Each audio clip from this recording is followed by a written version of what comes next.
Pardon me a moment as I drink some more water and recoalesce my being.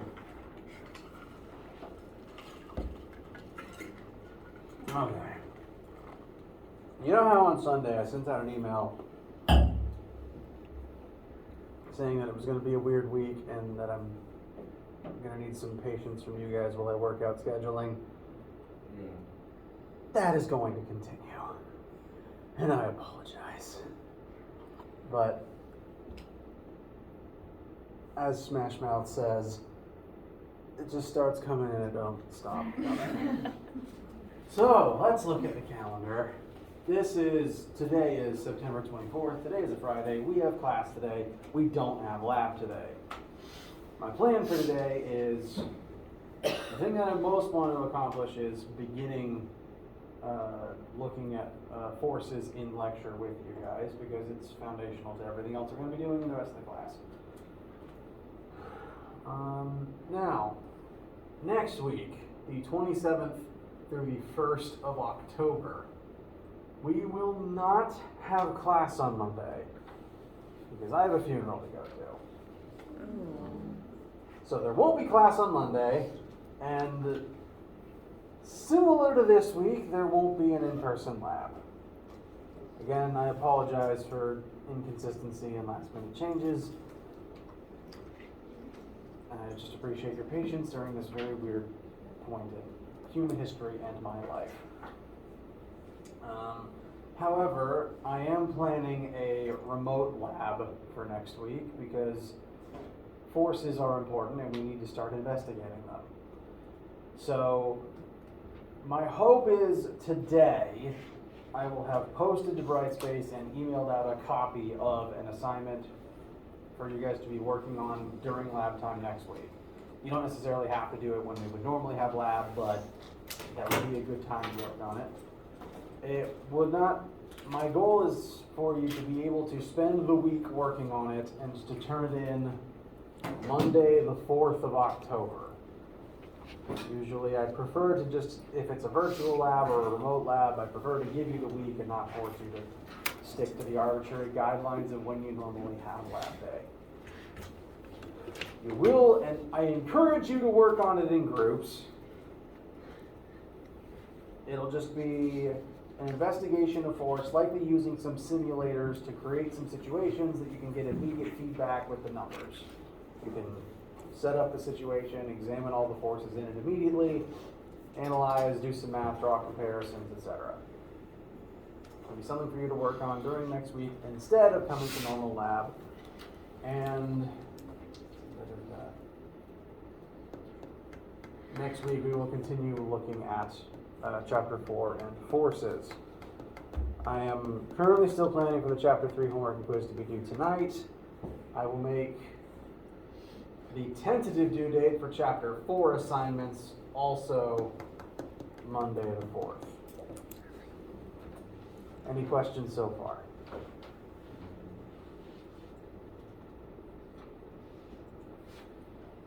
Okay. I will remind you of these scheduling quirks as we go along. Expect at least one email from me in the near future with the virtual lab for next week. I do recommend beginning that as soon as possible so that you can be working with your group and also ask me questions as soon as you have them. Again, do also still be working on the homework and quiz. They are due tonight. And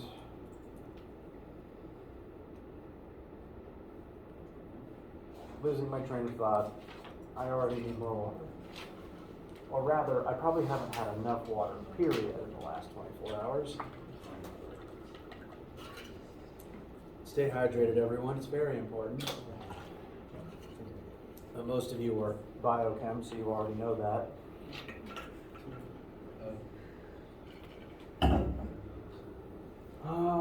So, before we get started learning today, how are you guys doing? Do you have any questions, needs, concerns, etc.?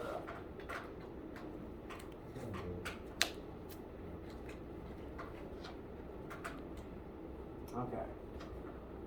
Now, before we look at Chapter 4 proper, this might be a selfish request, but one of my favorite things to do in this job is talk with students about goofy science questions. Whatever possibly dumb science-related thing that can pop into your head, I enjoy talking about it. And usually I can somehow tie it into lecture if I try hard enough. So maybe it's just because I feel like I need a little bit of fun right now. What is, off the top of any of your heads, just the first goofy science question you can think of, and I just want to have a little bit of fun discussion before we get too far into notes today. Yes? I was arguing with my roommate last night that the Flash would beat Superman in the fight because of his speed. Okay. The thing with comic books is the author can make anyone win they want to as long as they find a reason for it. Because depending on if the author favors Superman or Flash, it's just going to come down to, can Flash find kryptonite before Superman charges up and becomes faster than Flash? Now, I will say it is possible for Flash to beat Superman because Flash, just my own knowledge of what Flash has done, has gone fast. The shortest measurement of time that humans think is possible is 1 attosecond. Atto is, I think, 10 to the negative 15.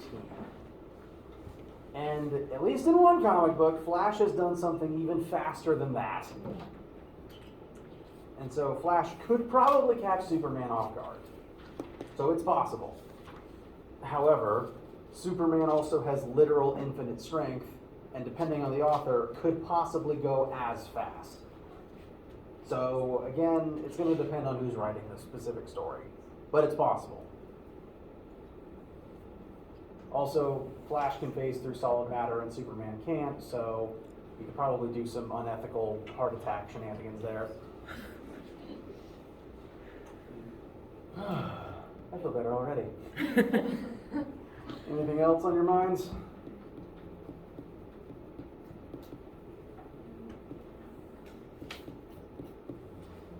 Yes.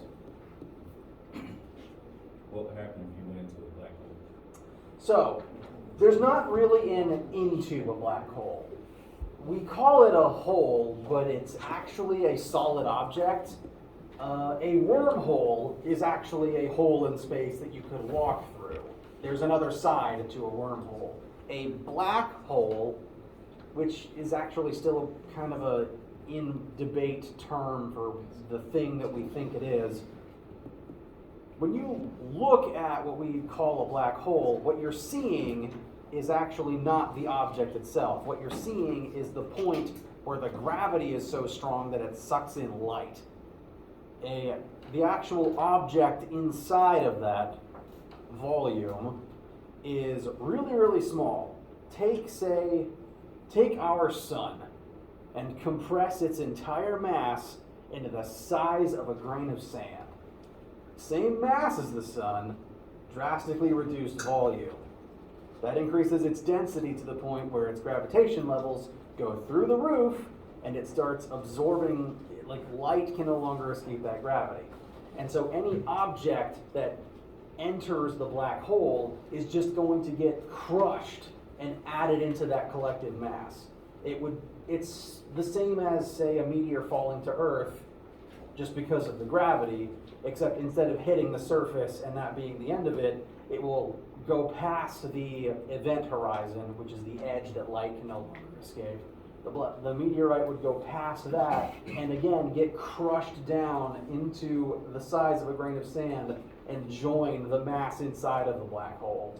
So there's no beyond it. There's not really an inside of it. There is just death. But all of that's just like a theory, right? It is a theory. It's actually a hypothesis in that we can't test it. Because there's no way to go to a black hole and receive any information about what's going on inside of it. We have a lot of data that supports these hypotheses, but you're right, we can't prove them, we can't test them yet. Not that I want us to. But they're just out there, like in space. Yes, but because again they are pitch black, because they literally do not radiate light and in fact absorb light, you can't see them against the backdrop of space. In space, you can only see things that make light or reflect light. Black holes do neither. So they're just invisible against the void. You can't see them until it's too late. So how did we figure out they were there? By looking at things behind them. Has anyone heard of, well actually, what's on my wallpaper is a pretty good example. This backdrop is something you could see in space. Fields of stars and nebulas, cosmic gases, a bunch of things that do make light.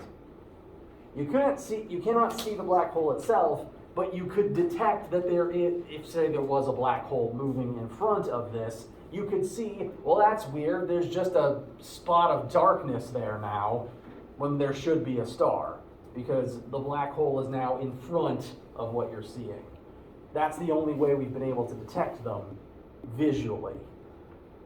We have detected them by detecting gravity waves, which is a whole other spatial relativity field of study. Alright, so you said it's all speculation, but like, is there any kind of like guesstimates to how wide the range of gravity goes? Like, is it observable from any distance, or is it kind of like if you get anywhere relatively close, you're gonna die? Gravity is technically infinite. Like, the closest star to our solar system besides our sun is Andromeda, I think. And we do get gravity from it. It's just so far away, it's incredibly weak. Now, I encourage you to research this. I find it cool because I'm a physics nerd, a space nerd, and a spatial relativity nerd. But we were able to detect the movement of a black hole from Earth once.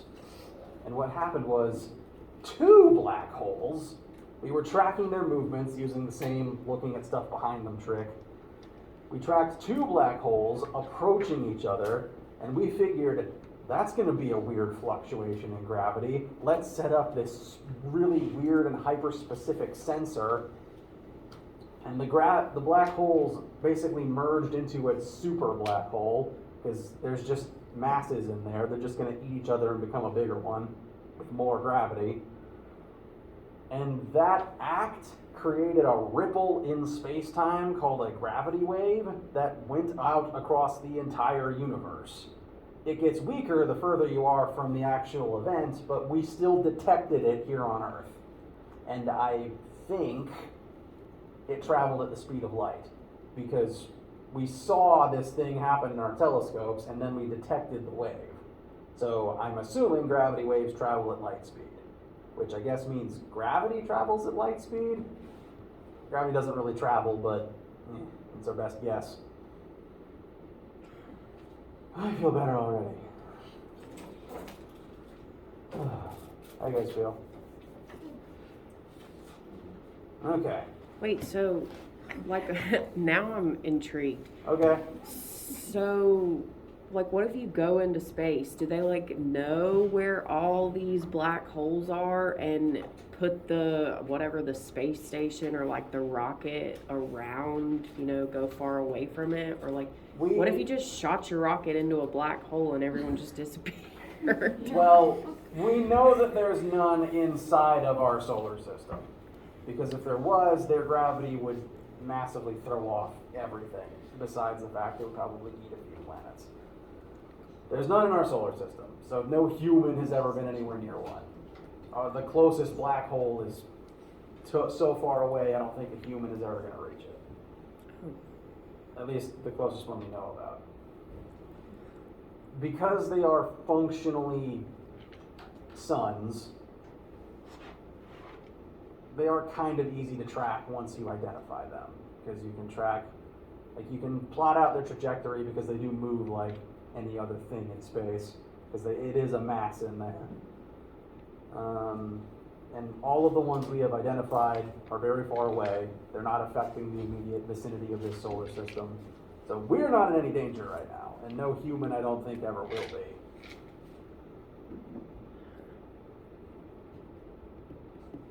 least not until we develop faster than light travel, but that's more sci-fi than sci-fact right now.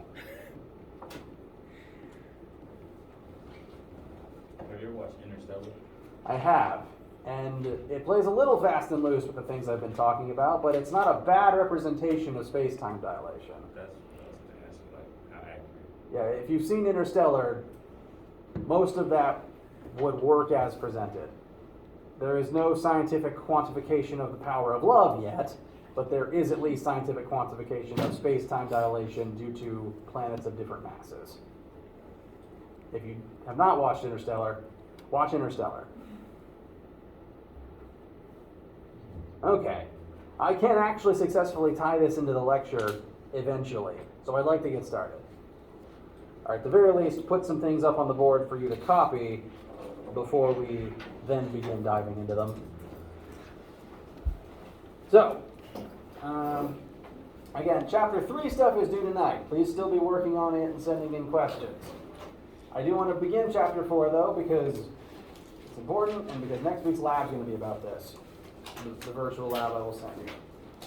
So Chapter 4 will be about Newton's laws, forces, and basic mechanics. Newton's laws are very important foundational physics. They've been the backbone of what most physicists do professionally since Newton wrote them down hundreds of years ago.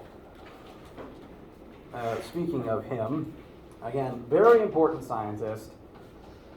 Not the only important scientist. In fact, just most people only know about him because he was an important European scientist. But his work is still very important, and there's a reason we're still talking about it. He did more than just write down these particular 3 laws, which are things people had been observing all throughout history. He's just famous for being one of the first people to write them down and get recognized for writing them down. And those laws are, you've heard all of these statements before, I guarantee it, maybe in slightly different phrasing, but you've definitely heard them before. The 3 things that we refer to as the 3 laws of motion, as Newton wrote them down, are: Law 1, an object stays at rest, or an object in constant motion stays in constant motion, unless acted upon by an outside force. Law 2, which, because physicists like to use math as a language to describe the universe, Law 2 can be written as a sentence, or it can be written as this formula.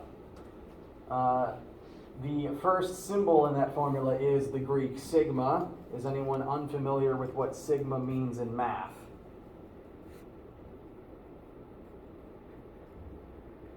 I probably should have phrased that differently. So this represents the sum, S-U-M, sum, mathematical sum, of all of the forces acting on a single object.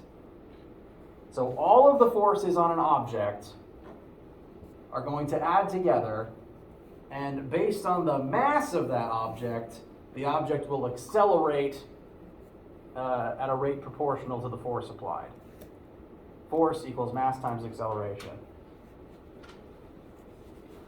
I actually first remember hearing this. I probably heard it as a kid on Bill Nye or Magic School Bus, but the first place I definitively remember hearing about it was in my Taekwondo class, actually. Because my instructor, smart man that he was, said that if you want to punch something harder, you either need a bigger fist or you need to move your fist faster. Those are the only 2 ways to hit harder. And the third law, which is the one that is actually the most confusing when you start studying it closely, but you've definitely heard it before. For every action force, there is an equal and opposite reaction force. Excuse me.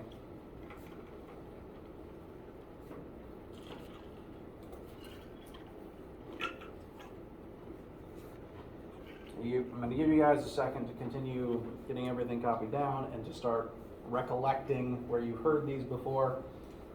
I'll call a quick break during and after that so you guys can digest all of the interstellar facts and again continue pondering these before we dive into them further.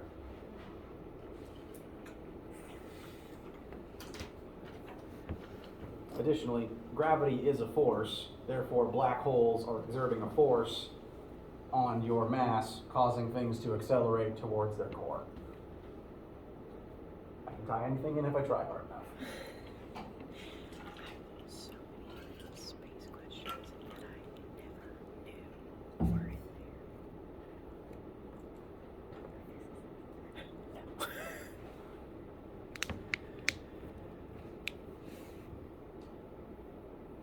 I was kind of hoping that we could track it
down.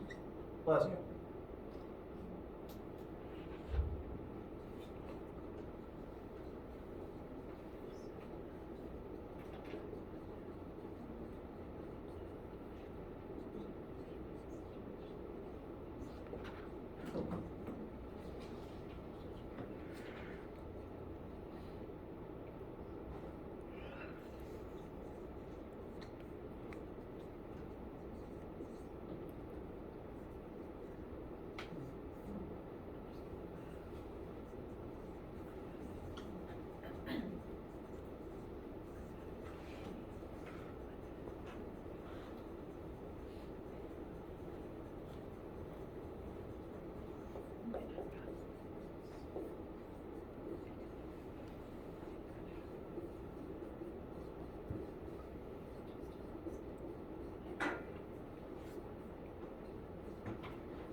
All right. Any questions before we continue? Okay. I put some additional things on the board that I will likely add into the notes as slides. It slipped my mind this morning. I apologize.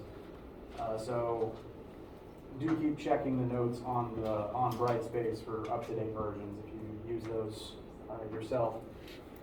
Before we continue, I would like to formally define force for you guys, because I realize I haven't done that yet.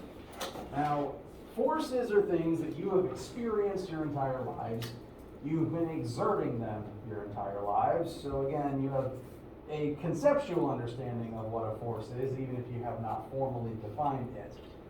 The actual formal definition is pretty straightforward, though. A force is a push or a pull on an object with mass. To exert a force, you have to push on something, and force is a vector, meaning that it has to push in a direction. You cannot have a force that doesn't point somewhere. So actually, add another bullet point. Force, vector, and the thing that force does, when you exert a force on a mass, it causes that mass to accelerate. If you've ever played any sport involving a ball, you have to exert a force on that ball to make it accelerate, to make it not be stationary anymore. Alternatively, you can exert a force on a ball to slow it down. Let's say baseball is a quick example. The pitcher has a stationary ball in their hand, exerts a force to cause the ball to increase its velocity and fly towards the batter. The batter has to exert a force on the ball via the bat to accelerate its velocity from going this way into going that way, changing its direction, which is an acceleration caused by the force of the bat. And eventually, ideally, a catcher out in the outfield will catch the ball, exerting a force on it to change its velocity from something to zero. Forces caused every single one of those changes. All those players have to exert some amount of force on the ball. And at least in physics, in this class where we're going to mainly be using the metric system, we are going to measure force in the unit of newtons. This is the metric unit for force. It gets abbreviated to a capital N. Although, here in the US, pounds is technically a measure of force. So if you weigh yourself in pounds, you're just measuring the force of gravity on your body. Yes, sir. I might have missed it, but when you wrote vector, does that mean that, like, when we answer questions, it will always have to put a direction? You will likely need to put a direction. It is something to keep in mind. One of the homework questions actually in chapter 3 is a force vector addition question. It was the mule example. There were forces acting on the mule. They are vectors. You have to add them as vectors to determine their sum. So sometimes, yes. It is, at very least, it's important to note the direction a lot of the time. That will start to become important when we look at multiple forces acting on the same object. I'm actually going to probably start doing now. Now, each of these laws independently are very important, and there's been a lot of research and papers written about each one individually.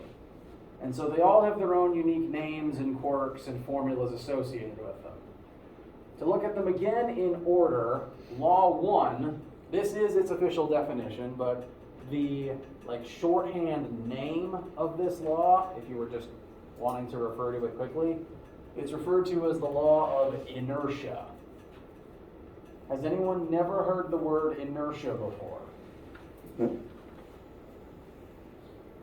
Okay.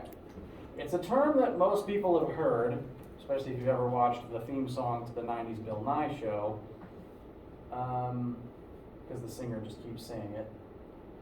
But it's something that is not very well defined, I would say, to someone who is not themselves a physicist. And the definition of inertia is basically mass. An object's mass tells you how much matter is inside of that object. An object's inertia represents an object's tendency to remain in constant motion. There's a lot of objects placed on the desks in front of you, objects even placed on my own table up here. And they all, by virtue of having mass inside of them, want to remain in constant motion whenever they can. All matter Whatever it is currently doing likes to remain doing that and will continue to do so indefinitely. All of these objects, unless a force is acted upon them, will just remain as they are forever until something else forces them to change, literally. All objects with mass have this trait. If it's made of mass and it's sitting still, it wants to remain sitting still. Alternatively, if something has mass in it and it's already moving, it wants to keep moving. Constant motion can be constantly zero, or it can be constantly not zero. If it has whatever an object's velocity is, it wants to stay that way. On Earth, pesky things like friction tend to stop moving objects, but out in space, where gravity is weak and there's no air resistance, objects with velocity tend to keep moving forever. Is anyone unfamiliar with this principle? Even right now, the planet you're on is moving through space. Earth has mass, Earth has a velocity. It wants to keep that velocity, and so it is trying its best to move at a constant velocity around the sun. The sun also is moving around the center of the galaxy.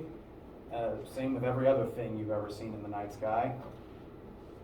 All matter wants to remain in constant motion. This tendency is referred to as inertia, and objects with more mass have more inertia. Which is to say, if it has more mass, it is harder to force it to change whatever it's currently doing. All these markers, they don't have a lot of mass. It is very easy for me, an average human, to pick them up and move them and force them to change. This desk, besides the fact that it's bolted to the floor, has a lot of mass. Therefore, it has more inertia telling it to stay still. Therefore, it is harder for me, an average human, to force this table to do anything but stay still.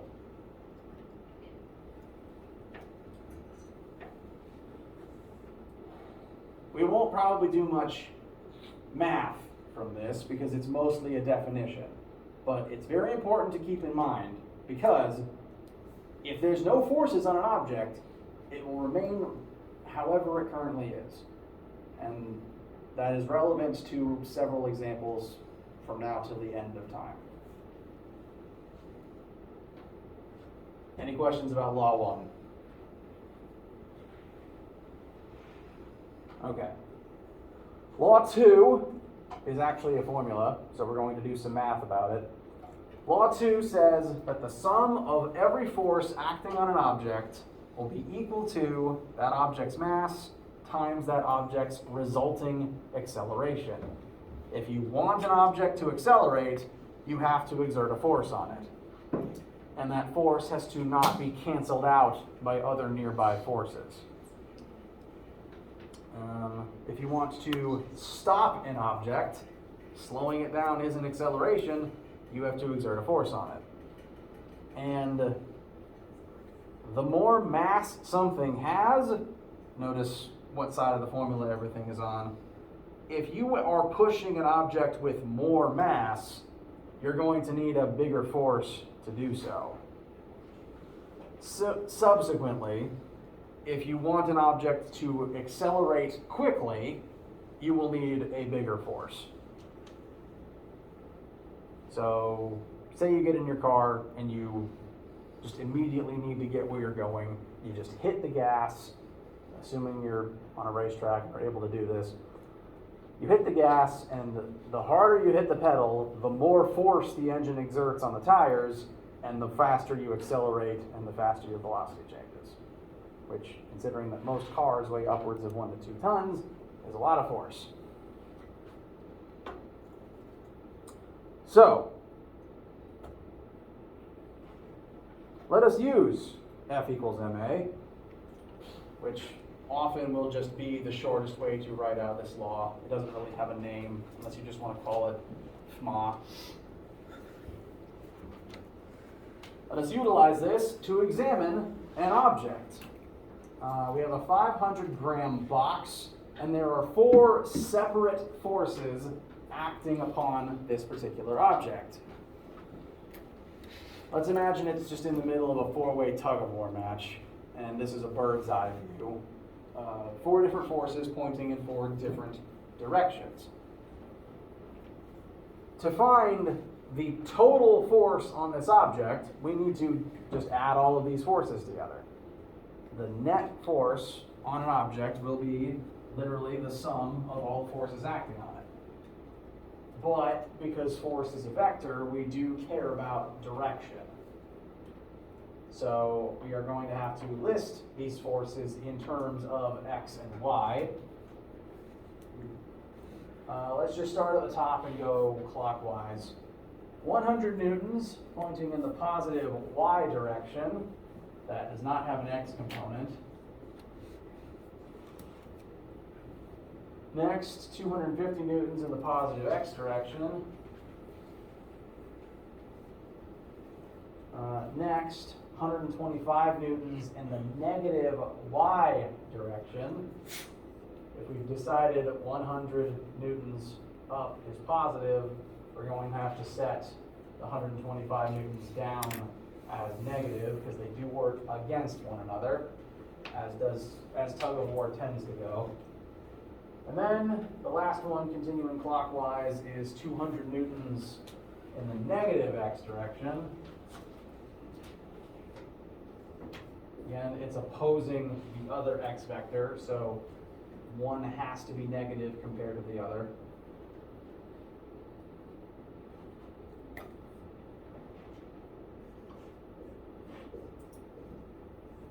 And this will tell us the sum of all the forces acting on this object. I'm going to commonly refer to this as net force, occasionally maybe even sigma f, but net force I think is the thing I say most often. The x-axis, 250 minus 200 will give us positive 50. And in the y-axis, positive 100 minus positive 100 minus 125 should be negative 25. And the slide does ask for component form, so this is a perfectly legal way to leave your vector. You do want to put a unit on it. What is the metric unit of force? Very good. So, 50 newtons in the positive x, and yes, 50 newtons in the positive x, 25 newtons in the negative y. Knowing this, what direction do you think this box is slowly going to begin drifting?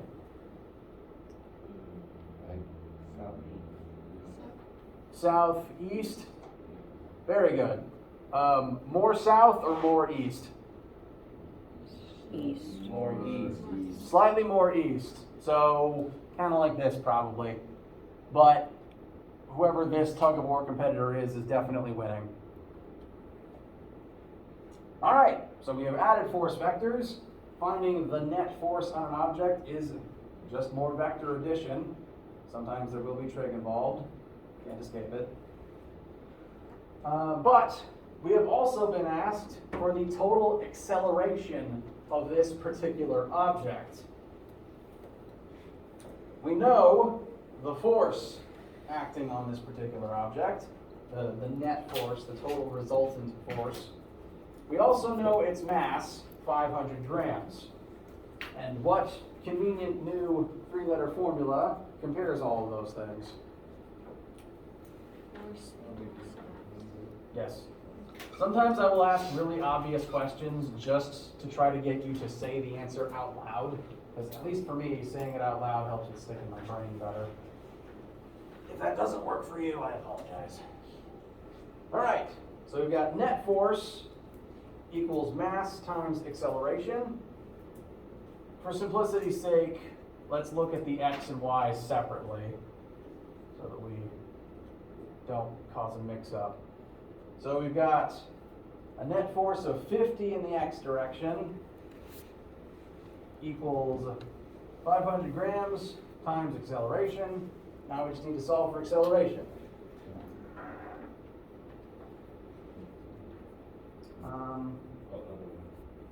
Well, actually,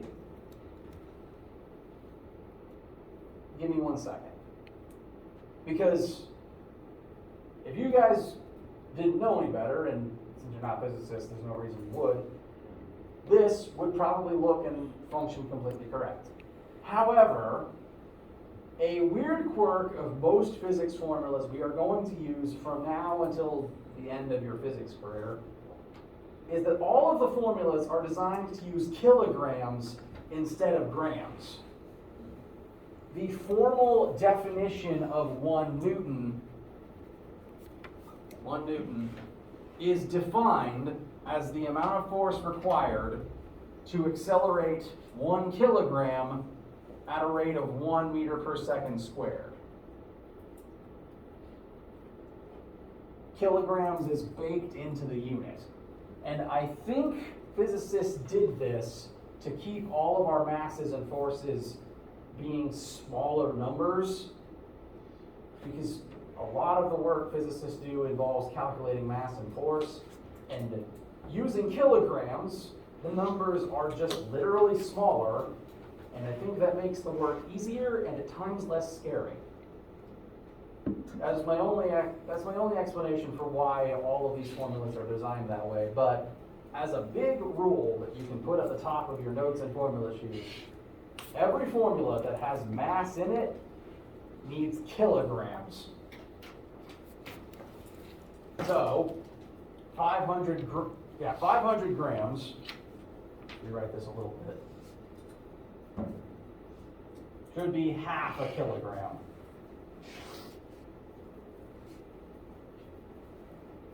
And so, in definition newtons, the x acceleration of this object should come out to be 100 meters per second squared in the positive x direction.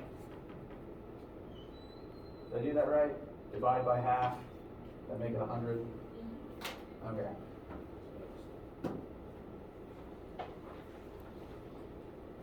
I'll do the same thing in the y. The net y force is negative 25. We'll plug in the mass again, but again, it needs to be kilograms. And so whenever I'm doing questions on the board, I will probably auto-convert them into kilograms if I'm like listing variables. So negative 25 divided by 0.5 should come out to be A equals negative 50 meters per second squared in the y-axis. My 5s look like S's.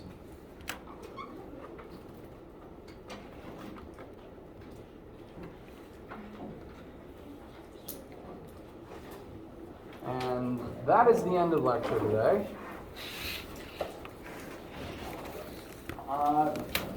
Your official assignments for right now are finish chapter 3 homework and quiz, and begin working on next week's virtual lab once I send it out. You have until October 4th to do it, though. What are words and how do I say them? Next time, which will be Wednesday, we won't meet Monday. Next Wednesday, we will look a little closer at Newton's third law and then start examining different types of force. Any questions? All right. Then for now, have a wonderful day and weekend. Thank you. You too.